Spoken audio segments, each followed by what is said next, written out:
What's shaking, everybody? Welcome to a Monday Overreaction show right here on the Orangebloods Texas Football Channel.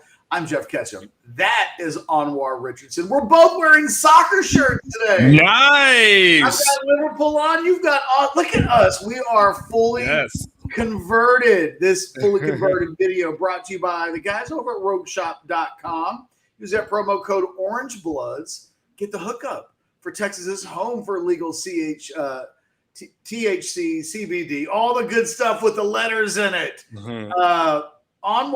Oh, I should remind everybody, like the video, subscribe to the channel, notifications, slam some things, do all that stuff. Happy Monday, man. How was your weekend? It was pretty good, man. You know, it was just me and Max, you know, hanging out over the weekend. So we, you know, just some daddy time and stuff like that. So it was good. Watch soccer, you know, over the weekend. And I know you're hooked when I'm getting messages about the England-Spain under-21 championship. It was such a good game. That is next level. You don't even realize how nerdy that is. That is, yeah. I watched it because I watch everything. I would not have expected. I was completely caught off guard by the idea that you were watching that game on Saturday. How was Indiana Jones? It was all right. Okay, that's not a great endorsement. Like in the middle of the movie, I wanted it to be over. When I walked out, I thought to myself, I'll probably never watch that again. You know, because it's not like it in the old days where it'd be on HBO, and so you just watch it 100 times. Yeah. Because that type of TV viewing doesn't exist anymore, because we're an evolving world of media, and no one knows that more than our friends and some of our not so friends over at The Horn. You know, as that radio station apparently, finishes out its dying days. Best of luck to everybody over there, especially the people that we really, really, really like. Indiana Jones is a reminder that things age. Sometimes it's just better back in the day. Yeah, I wouldn't recommend it to anybody. It was okay, but man, it was long. It wasn't written very well. I mean, other than that, how was the play, Mrs. Lincoln?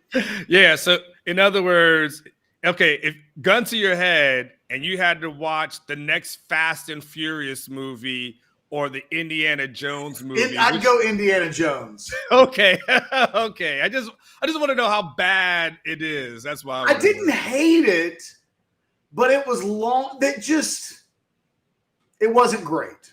But it wasn't terrible either. But you know, I'd give it 2 stars.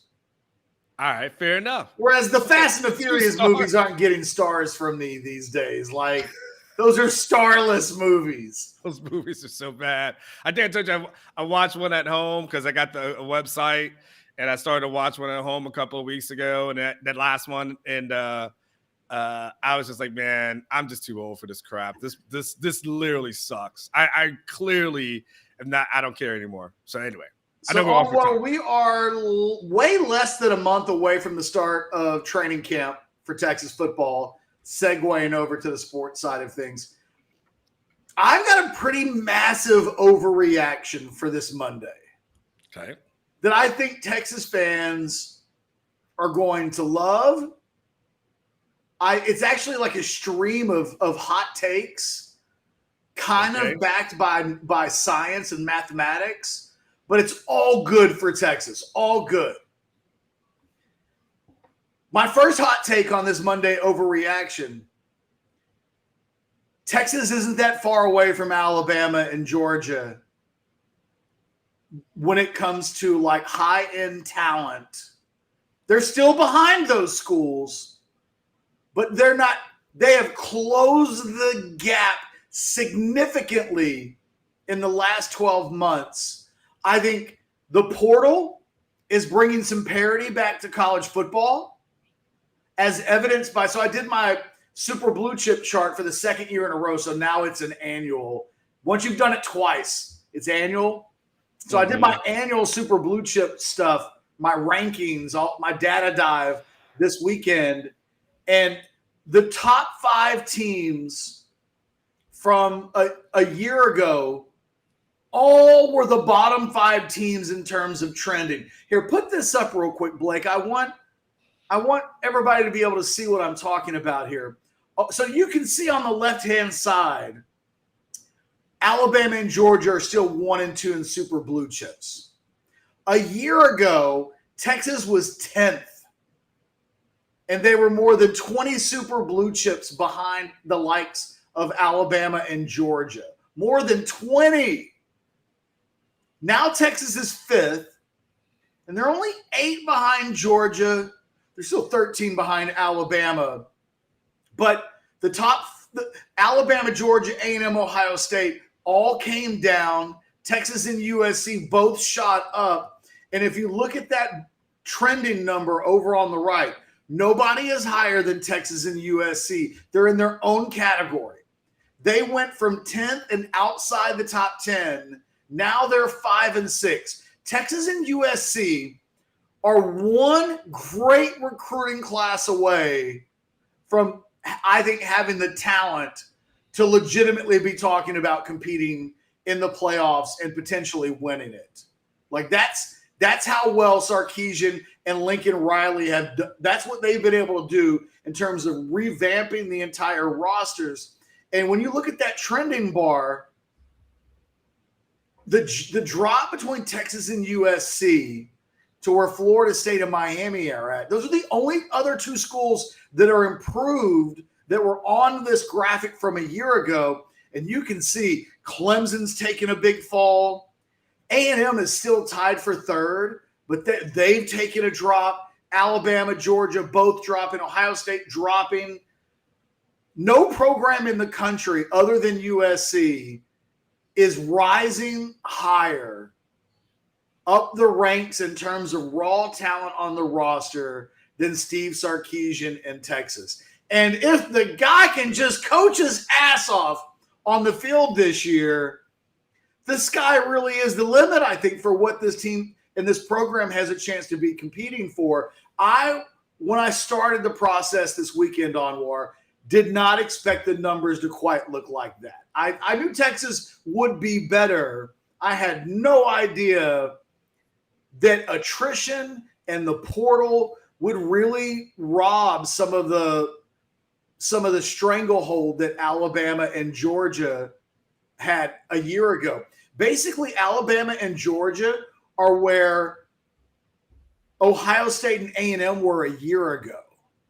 And then A&M and Ohio State dropped back closer to the middle of the pack, whereas a year ago at this time, A&M had more super blue chips than Georgia does right now on its roster. It's just the data kind of blew my mind this weekend. You'll forgive me for coming in and being a little bit of a math nerd today. Well, my initial thought as I kind of go through there was 2 things. And I'll get to Texas in a second. The rise of FSU in Miami is really fascinating. I guess Miami would, those could be explained. It's been so long, I feel like, since FSU has been in the conversation for competing in a national title. I mean, it seems like the days of Jameis Winston seems like an eternity ago, and it probably hasn't been that long ago. But so it's interesting to see those schools kind of rise up. The second thing, I think I've probably have been calling and predicting the I won't say fall, I would say, of Bama coming back to earth. Basically since NIL. I always felt like Nick Saban, the way he complains about everything NIL related, has kind of been the indicator to everybody that he's feeling the pressure. And I'm mentally wondering how long he's going to hold on.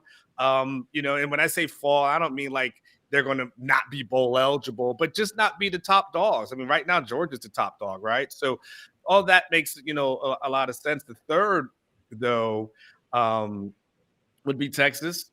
and and being up there, and it's funny conversation, and it's such a different conversation than what we were having back in June when they only had 2 commits, and everybody thought that. Yeah, but this doesn't really have anything to do with this year's recruiting. Well, you said it says trending, correct? So we're talking about trending last 12 months, but it does not include the 2024 recruiting class. Okay, so put it back up on the screen.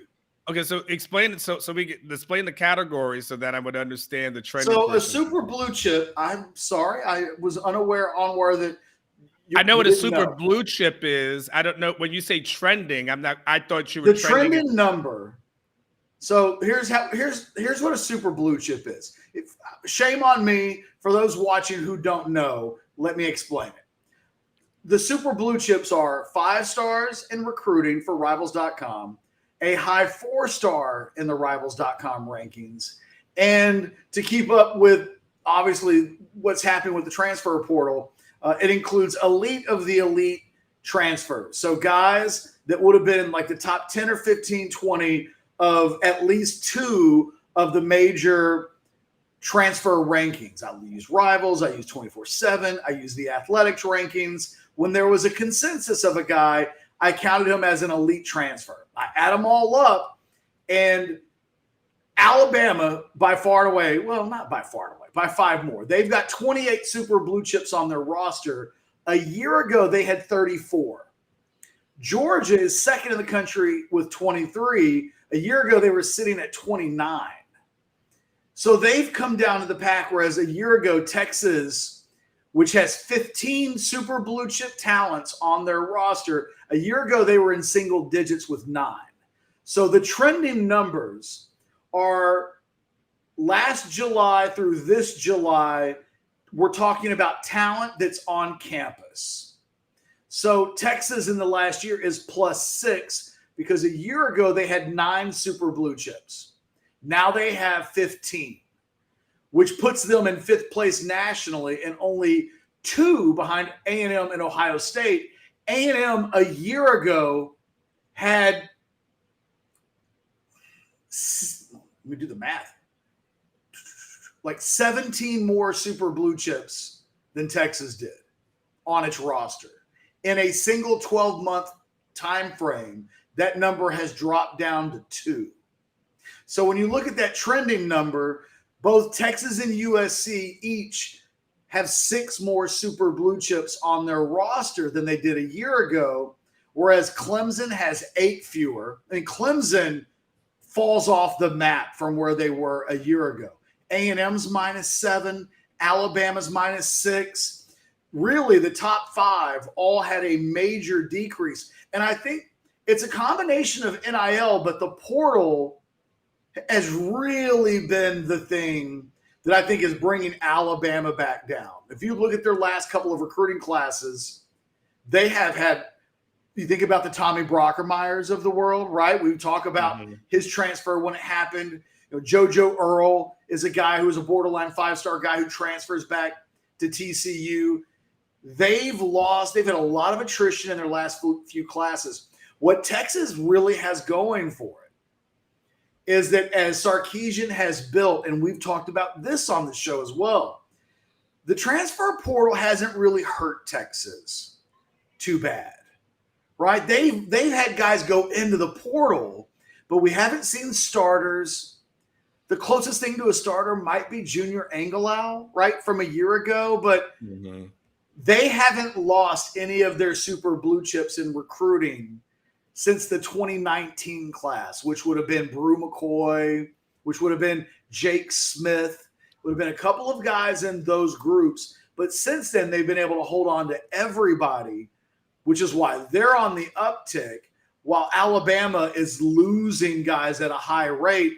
Same with Georgia. They've lost players to the NFL as well, which is one of the reasons why their numbers have decreased.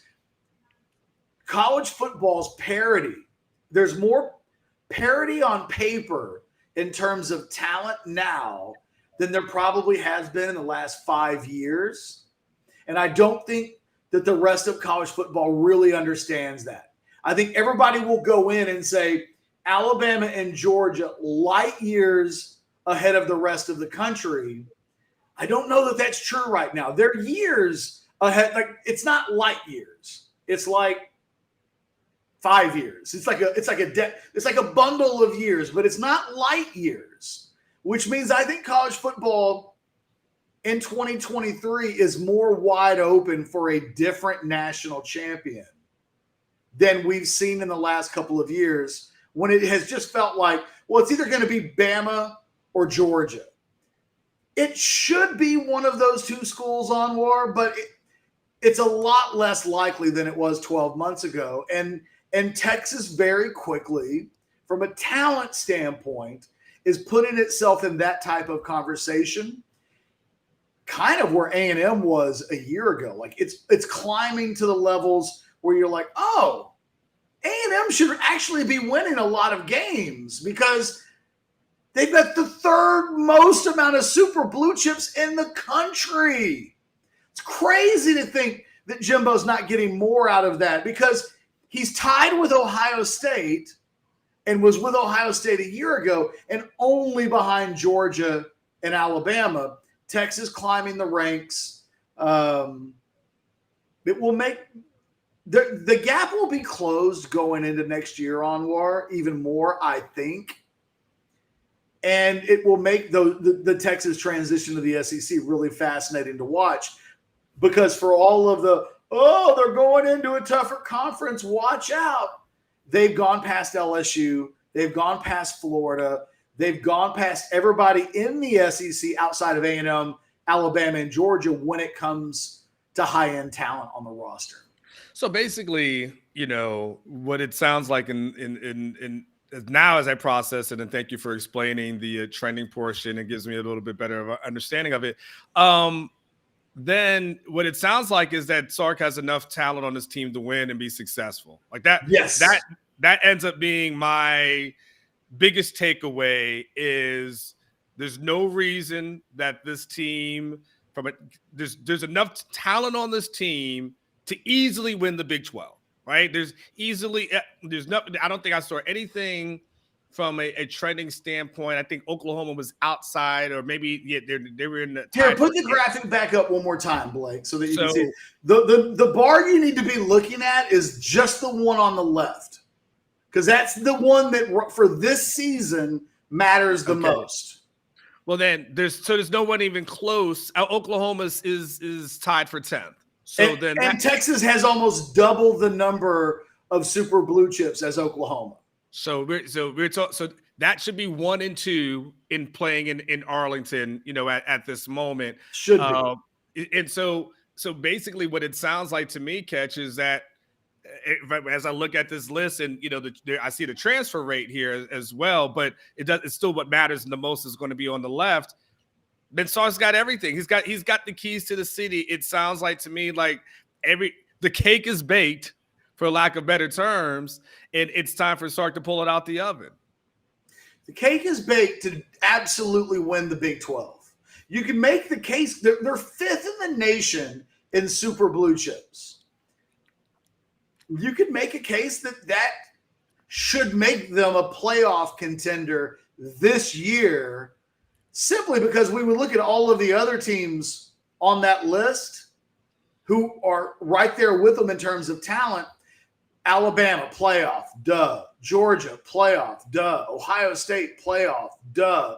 Like, A&M and Texas are the two teams in that top 5 that simply have to do it. But the talent is on campus to do big things. I mean, there's no I'm going to do this as a part of a project for later, I think, and probably within the week. A lot of Texas fans think that Texas always has a stacked roster, that they always recruit well, they're always in the national top 10. It's one of the reasons why I try to educate people on the value of rankings and what they really mean. Where Texas is right now in terms of high-end, super blue chip talent, this program hasn't seen in 15 or 16 years. You'd have to go back to the last time Mac Brown's teams competed for a national championship to see and off the top of my head, it's possible that those teams didn't have as many super blue chips as this team has. Now, it's young, a lot of it. A lot of the super blue chip talent comes from last season or from last year's recruiting class. But it's there. It's a young roster, so maybe they're a year away. But there really shouldn't be any excuses on War. And it's there in quarterback play as well. Two of those super blue chips are quarterbacks. That should mean you're winning a lot of football games. Chris is taking it a step further, though, Catch, as far as his comments that's on the screen. I don't know if you want to read that or not. Well, look, based on that chart of super blue chips, my overreaction is simple. If Texas doesn't win the Big 12 championship, Sark needs to go. No excuses. Now, what do I always say on where sometimes an excuse is just the reason why something happens? Mm-hmm. I just laid out over half of the super blue chips that Texas has on its roster are freshmen. So, and a lot of the guys below that are sophomores. This is a team that is freshman and sophomore heavy when we talk about super blue chips. That being said, and you wouldn't say Sark needs to go because Sark is the reason why these numbers are spiking and at a level that only USC can match nationally. But it would mean that this season was a failure on the football field, I think, and that the coaches, including Sark, wouldn't have got out of this team what they should have. They have the talent advantage that Texas has now over the rest of the Big 12 on War has not been this significant in almost 2 decades. And to not get to the Big 12 championship game would be a critical failure. But to not win it would represent a major disappointment given what we know is on paper. But yet, last week, you said this is a 9-3 team. It might still be a 9-3 team. Go ahead. I said 9 don't exclude important context. 9-3 and in the Big 12 championship game is my prediction. And that doesn't mean I think they're going to lose. It just means that I don't know how I feel about how the outcome of that game turns out. They should win. The data that I've done this weekend might push me into the direction of saying ultimately 10-3 in a Big 12 championship. Because, if you say 9, ultimately you have to include what happens in that Big 12 championship game. And I might at this point lean towards 10-3, knowing what I know now, I didn't know a week ago. Yeah, well, I was purposely omitting the portion of going to the Big 12 championship game, but the 9-3 doesn't guarantee a Big 12 championship game because if I'm correct, TCU was undefeated, obviously going into last year's Big 12 championship game, and K-State was somewhere around that 9 or 10, maybe 10 win mark. I'd have to look up what K-State's record is. So I get we say 9-3, but you can't guarantee the Big 12 championship game comes with 9-3, depending on whoever is doing what, right? Within it. But that's why I was curious because with the data, then I was curious, does your number change just because it becomes so overwhelming at that point that this team, if you're saying this is the most stacked versus the conference that has been in 20 years, then that to me, it would be 9-3 would sound like almost an epic failure if to have those kind of numbers. Because it'll be the thing for me, Catch, with the conversation, and I'm always a little bit different on that one because I get into the coaching portion of it, and my saying about how many 5-stars it take to beat TCU. Like I've heard the Texas is stacked and has talent, and we know Catch maybe Texas and OU have been close over years from a talent standpoint, but when we looked at the Baylors of the world and the Oklahoma States of the world and the TCUs of the world previously and the teams that have risen up and got to the Big 12 championship game, we can't look. those guys probably didn't have those number of blue chips, super blue chips that Texas had. So there's still going to be a coaching portion of this that comes down for me, Catch, that when it's all said and done. Like, I've seen it. I've heard Texas is talented, but I still want to see, from one quarter to another. And again, Mike Gundy's not on the schedule this year, so I can use Mike Gundy as a good example. We've seen what Mike Gundy has done to, the quote unquote talent, at Texas. We saw what Gary Patterson did for that, for nearly a decade. So I still there's still going to be that other portion of it involved as well. Well, you've kind of answered your question yourself when you say why 9-3. I mean, the coaching is a big part of this. Steve Sarkisian is in all his years as a head coach, hasn't yet proven that he can lead a team to that level, to winning a championship, to winning double-digit games in the regular season, to winning a major bowl game, to getting to a major bowl game. Those are things Tom Herman did, but didn't do them consistently. Sarkisian hasn't proven that. He's got to be a better coach. They've got to get better quarterback play, and they've got to replace some guys on defense. And so the thing is, the super blue chip stat for Texas points to the future more than anything else. When you look at, if we eliminate the transfers, which is A.D. Mitchell, Quinn Ewers, Isaiah Nayor, kind of the cream of the crop of what Texas has on its roster from the transfer portal, and Nayor obviously coming off of a major knee injury, but a year ago he was viewed as one of the elite players in the portal from that time. Texas has 12 guys on its roster right now that were recruited and signed by Texas as super blue chips. 10 of the 12 are freshmen and sophomores. You've got 7 freshmen. You've got 3 sophomores, talking about Kelvin Banks, DJ Campbell, and Terrence Brooks. And then the only other 2 super blue chips that Texas recruited is Jatavion Sanders and Jordan Whittington. So now obviously A.D. Mitchell and Isaiah Nayor give Texas a few more upperclassmen. If there's an excuse that turns into a reason, it might be that most of Texas's super blue chip talent is either a freshman or a sophomore. And half of the super blue chips on the roster are not guys that are starting yet because they're all true freshmen. So it's Jonte Cook. It's Anthony Hill. It's Cedric Baxter. It's Arch Manning. It's Maalik Muhammad. It's a lot of guys that once they get on the field, they have a chance to be spectacular. But it's hard to know exactly how big of a role they'll play on the 2023 season in July. I mean, it's a good point. I don't know how much I can really add to that, but it's that being young talent, but still talent enough. I mean, there's depth that's there.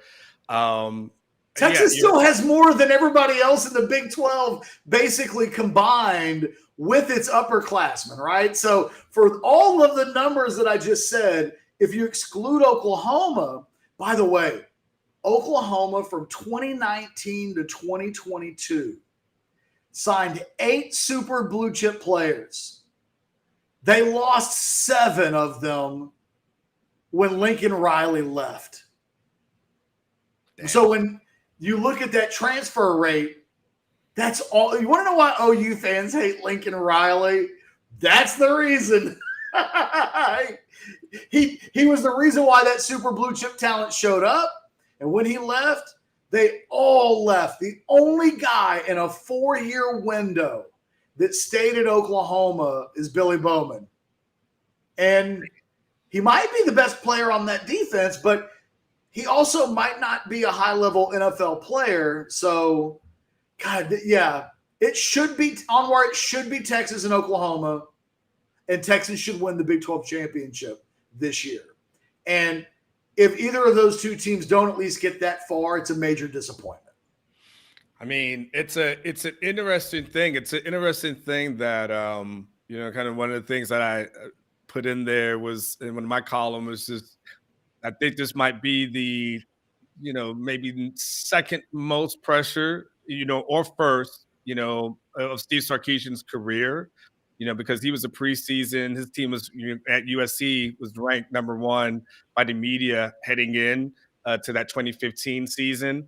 And here he is once again, number 1, by the media. And now you give it, the super blue chip stuff. And again, there's like the big picture, and then there's a small picture, right? With the big picture, like, which is the comparison of Georgia and Alabama's and those kind of teams. And like, it's like, oh, that's cool to know that. But then the real reality is you just got to be better than the teams that are on your schedule here in the Big 12, which has always been. So when from that point, you say to yourself, well, okay, you stack up well against, Bama, but then you also stack up, you should have more than Texas Tech.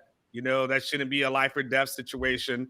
With you've got more than a TCU, you've got more than the Iowa States of the world. Like, go down the list, and that should be where we're at. Going into the season, that it makes catch the thought process of like where we start thinking about numbers and win totals and things to that effect.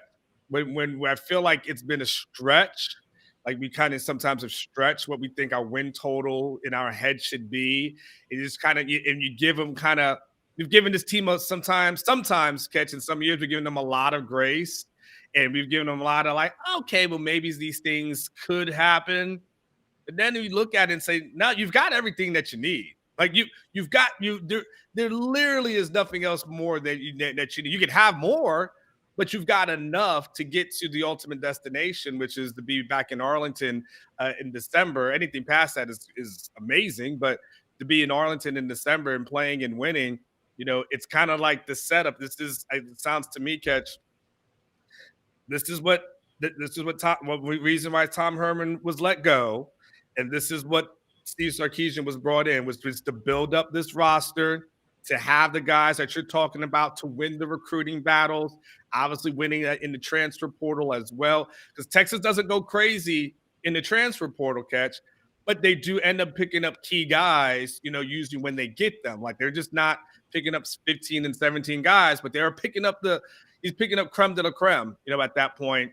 And now it's just all about, the execution of it. Yeah.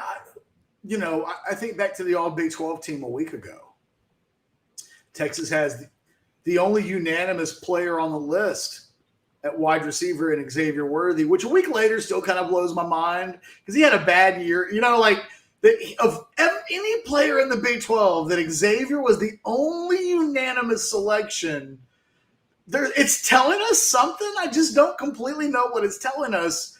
It may be telling us like 5 different things, but you have a first-team player at wide receiver. You have the first-team tight end in Jatavion Sanders. You have the first-team left tackle in Kelvin Banks. You go over to the defensive side of the ball. Byron Murphy was on the list. Jalen Ford makes the list.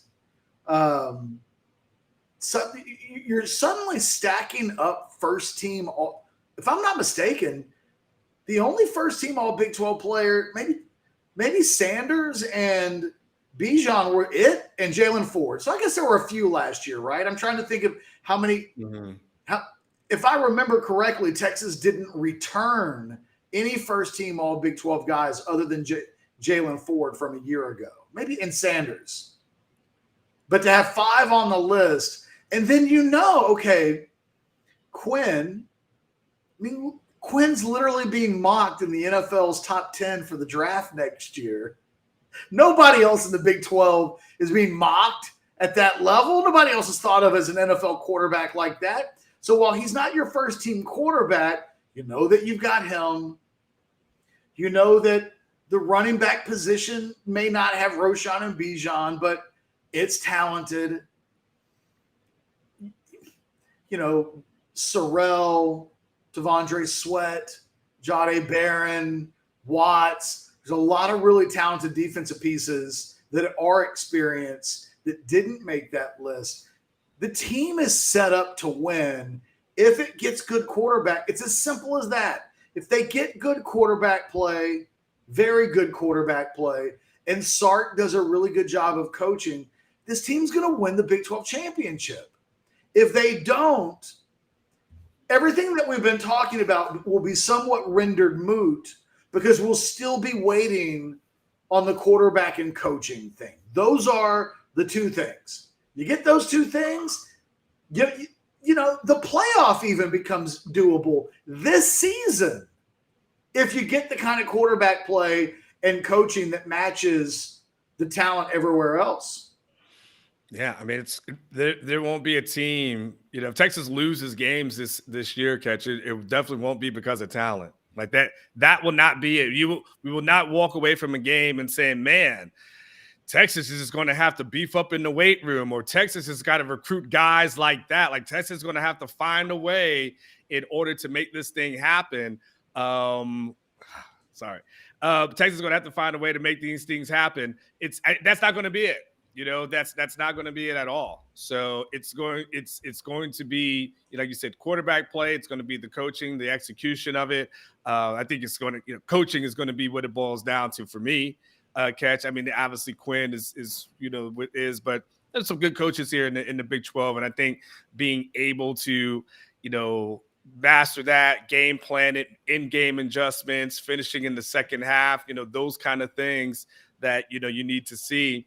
You know, that talent could be there, Catch, but, you know, if you don't have those other components, you know, it's going to be kind of rendered. It's just going to be a nice trophy, you know, at the end of the day. That, you know, when adjustments are being made, if Texas isn't on it when it comes to those things, you know, it becomes a frustrating thing. But it justifies in that, hey, you know, the world is Steve Sarkisian's oyster at this moment, and it's just up to him to take it. You're right. You said earlier when I said something, you were like, I don't really know what to say to follow up to that other than yes. Kind of the same thing. Like, I think you just nailed it. I did want to transition slightly on the idea of coaching. It's amazing to think about what Michigan has been able to do in the last couple of years. They're not on the list. Like, Jim Harbaugh has a roster. You want to know why they lost to TCU in the playoff? Their roster is not great. Certainly nothing that would give them an edge over a TCU. When you look at the super blue chips right now, you know, all of the usual suspects are on there. Michigan was the school that I couldn't believe. Outside the top 15, I think they've got either 4 or 5 super blue chips on their roster right now. They just don't do it in recruiting.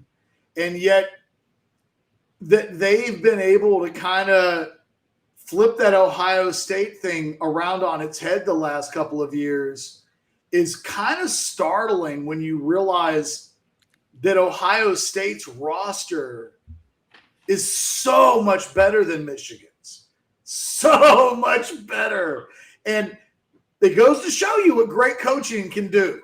Because when we look at what happened in the playoff last year, TCU got great coaching, Michigan got great coaching, and a lot of those teams with super blue chips ended up not winning conference championships, ended up being kind of on the outside looking in. So I had to give Harbaugh an attaboy because it almost doesn't make sense what he's done at Michigan the last couple of years. On paper, it doesn't suggest that it should be possible. Hold on. Sorry. I'm just sorry. I'm sorry. Yes, 100%. You know, on that, Catch, you know, the heart, and what's fascinating about the Harbaugh thing, Catch, it's a guy that they were ready to fire just a few years ago. Like he was literally a guy that may have been out the door. It definitely didn't want to give an extension to. And now, like you said, all of a sudden Ohio State comes in with their shiny new toys. And then they're able to do what they do. I mean, like you said, the coaching thing does matter, you know, when it's all said and done. Sonny Dykes goes into TCU, and that's coaching. That defies what odds or should be in order to be able to do what he was able to do with a team that was a 5-win team that he inherited. And people can say all they want, oh, Gary Patterson put together a good team, but not that list that you're talking about, Catch. That list that has all those guys, that wasn't a TCU team. But that coaching portion of it does matter, to a certain degree. Now, you can't. I don't expect TCU, and now here becomes the big thing, right? I don't expect TCU to be back. Like, I think TCU got lightning in a bottle. So these other programs with the talent, they can sustain it, right? That's a sustainable year after year thing. Some team comes out the blue, great year, great story, great things for their kids to tell, and they'll be back down to normal. That makes a big difference. So for Harbaugh to sustain it is damn near impressive. I think that, when you think about what TCU did a year ago, they didn't, to get to the national championship game, they didn't have to face anybody with a truly significant roster advantage in terms of high end of the high. We know what it looked like when TCU played Georgia. And it was like, Georgia's got 30, I think it was 29 super blue chips. Yeah. TCU had none. Yeah. And we saw what that looked like, right? When one of those two teams plays its A game, the team with the 29 super blue chips is going to steamroll the other team. But TCU was able to go through the Big 12 in a year when Oklahoma was way down. Texas was 10th nationally. But they were, again, a lot of young guys. And when you look, once you get the thing about those rankings, Blake, put them up one more time just while we're having this conversation. Last time we'll go to them. Once you get Clemson is at 8 with 11. So there are only 11 schools in the country that have double-digit super blue chips. Texas wasn't one of them a year ago. Once you get to 9 and you start going down, that's parity. That's, Michigan's in there with 5. They'd be in the top 20, but the difference between 5 and 10 is only a couple of guys. So, there really is more parity in college football. You can take it down, Blake. I wanted people to look at that bottom half of the list, and it just becomes a muddle of teams. Texas has lifted itself out of this muddy water of teams where you can't really separate the teams on paper. Texas has lifted itself out of that just group of teams. They're really in elite company now. I mean, Texas's roster is basically the same as Ohio State's. That's the way to think about it. They've essentially pulled even with Ohio State in terms of high-end, elite of the elite talent. It's just young. And the roster is getting good enough on War that again, they get another recruiting year or two stacked on top of this. They're going to be in the top 3 talent-wise. They'll be in the playoff mix. The talent, I suppose Texas A&M is the example of just because you have that level of talent, it doesn't mean that you're going to win championships or be in the playoff. But with the playoff expanding to 12 and Texas having that level of advantage over, by this time next year, Texas could have 3 times as many super blue chips as Florida, as an example. Mm. So they're going to be in the mix for that top 12 and not making it. The conversation will now be, what is holding Sark back if he's elevated the roster significantly and it's still not taking the step? Yeah, I mean, when you say it like that, it's interesting because it's interesting because one of the questions that I asked sometime in one of our shows was going to be, what defines success for Texas when they go into the SEC, right? And because it was like, my thought process going into that was, well, I mean, you Texas fans can't be saying SEC championship game or bust like that. That's asking a lot, like to be able to say that, to just jump into those deep waters. I was like, okay, you might have to say to yourself, and this is again prior to a lot of this knowledge, right?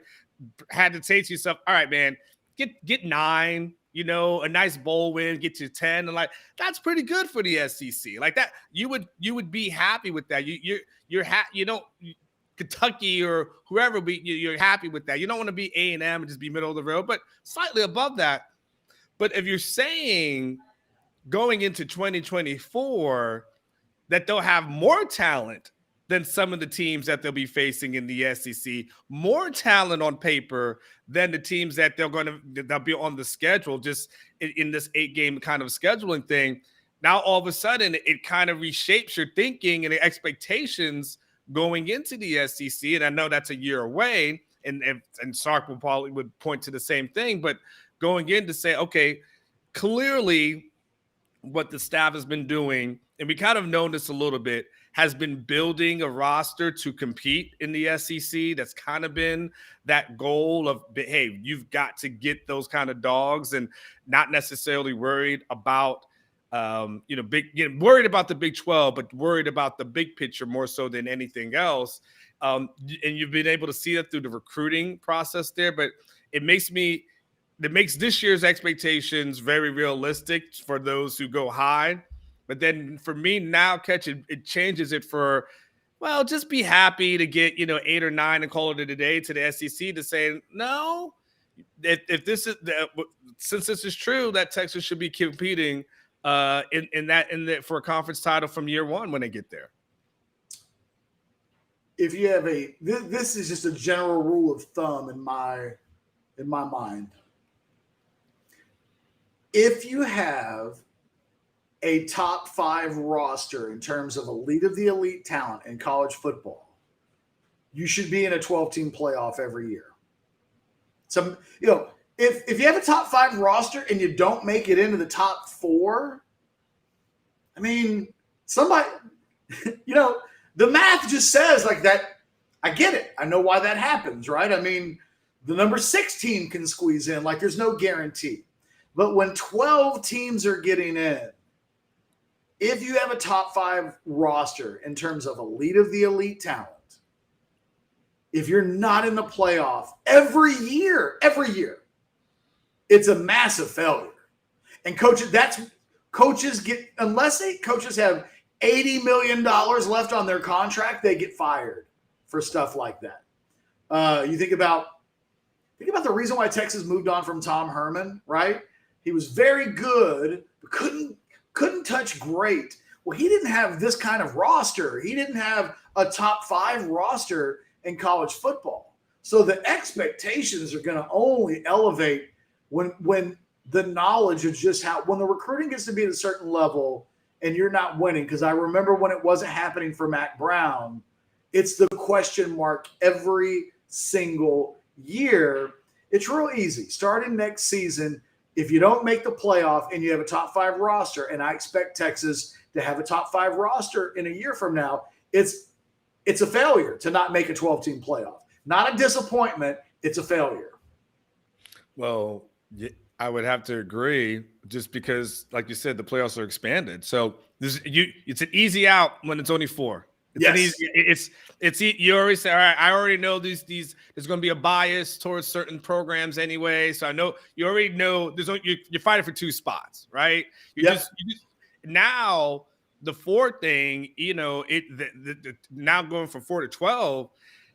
You have to, like, at 100%, you have to be in the playoffs. You have to be at that 9 to 10 win route.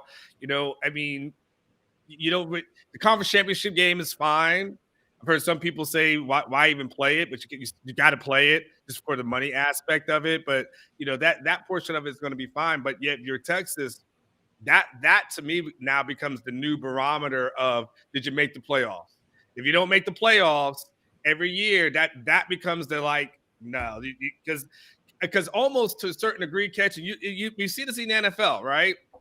You can win at, the AFC South, or you can win the NFC West. No one's going to care about that. They only care about what you do in the playoffs, right? And if you go to the playoffs and win, that's all that matters. You go to playoffs as a wild card team and you go and win. That's what people remember you for, more so than anything else, right? You're the Giants going in as a wild card team. You make it to the Super. That's all anyone cares about. So I feel like at that point, when we start moving there, the conference titles is just going to be a cute little attaboy. Congratulations. Yep. It's going to be about the playoff thing. And if you can make it to the playoffs one and then have success, that becomes the new barometer, I think, for judging a program, and especially Texas. No one's going to care about conference titles. It'll be like a Cowboys fan trying to tell people how many division titles they've won in the last 30 years. We won the division. Okay, it's a pat on the head. Real quick, we've got a super chat, and then we'll wrap this bad boy up. Let me expand my screen, my eyes. On the surface, Quinn doesn't seem to have the alpha that Vince, Colt, and Sam were. Elite quarterback play is the biggest need for this team. Doc, elite quarterback play is the biggest need for this team. That wasn't Sam, though. Like, Sam was absolutely an alpha, but he wasn't really elite of the elite. He was very good. So maybe I'd rather have Quinn be elite, and I don't care if he's an alpha. Let some other dudes on the team be alphas. I want Quinn's talent and play to match each other. And I'm not let's eliminate the first part first. And you know what, Anwar? If he just starts throwing up a bunch of good stats, people will say he's an alpha just because of it. Like, that's how you become an alpha. Just be badass on the field. Yeah, I don't think any one of us walked away last season and said, "Man, Bryce Young is an alpha." Right? I don't think anybody. We never said that. Have you ever heard Bryce speak? Like, I don't know how many times we saw Bryce yelling at a player and getting in someone's face, and like all that's kind of cool for theatrics. But I've seen some alphas that have sucked. Like, I'll just be honest with you. I've seen plenty. And you guys who have played sports and been on teams, you've seen people who have a lot of bravado and they are trash. So that alpha thing sounds good in theory, but if you just play well, and you lead your team, how you do it and your demeanor, no one cares about. I will not judge Quinn on how many times he yells at someone's face. I will judge him more so on how successful he is throwing the football. All right. You got any final super take you want to get off your chest? No, it's good. It was good. It was good information. I have a parting shot, but I'll save it for the modcast tomorrow. It's always so hard to find those, so I'll save it for the modcast. I have to say, I am gonna have to start programming myself to pay attention to our Slack channel on the weekends, because you've been just hitting me up with random soccer takes. And had I known they were there, we'd have gotten lost. I was watching the Austin FC game on Saturday as well. See, so what I'll have to do is over the week, like on a Friday, I'll have to ask you, hey, you watching the game? Then I could just have someone else to DM, and I could just DM you. I'm always watching. Yeah. Always. You can. The thing is, I just wasn't looking for your comments, but now I know. Like, I just never would have guessed you were watching that under 21 match. That is not a ratings barn burner. You had to really try to find it, and it warms my heart. That is the surest sign that you are head over heels. So when you're watching under 21 matches. It was definitely intense. The reason why, because since my son is so into it, and that is his goal. He wants to play. Like, that is his absolute goal to go professional. And I was like, well, let's look at some kids and where you could be, within the next 10 years if you try really hard and keep practicing. So I was like, this I felt like could be more tangible for him than, watching Arsenal or Liverpool or something like that. That's a pie in the sky. So I'm like, look what you can do in the next like 8 years if you work really hard. And then that's how I really got into it. Well, it was a good match, and It was awesome. Anyway, the world is just a funny place. And guys, on that note, let me remind you, you know what else makes the world a funny place? Rogue Shop. Rogue Shop. RogueShop.com. Use that promo code Orangebloods, and I promise you the world will feel like a funnier and a more fun place. It is Texas' home for legal CBD, THC, and so much more. I always say, just go to the website, check it out. It's fun to look at. There's lots of product, lots of things that'll just make you go, what?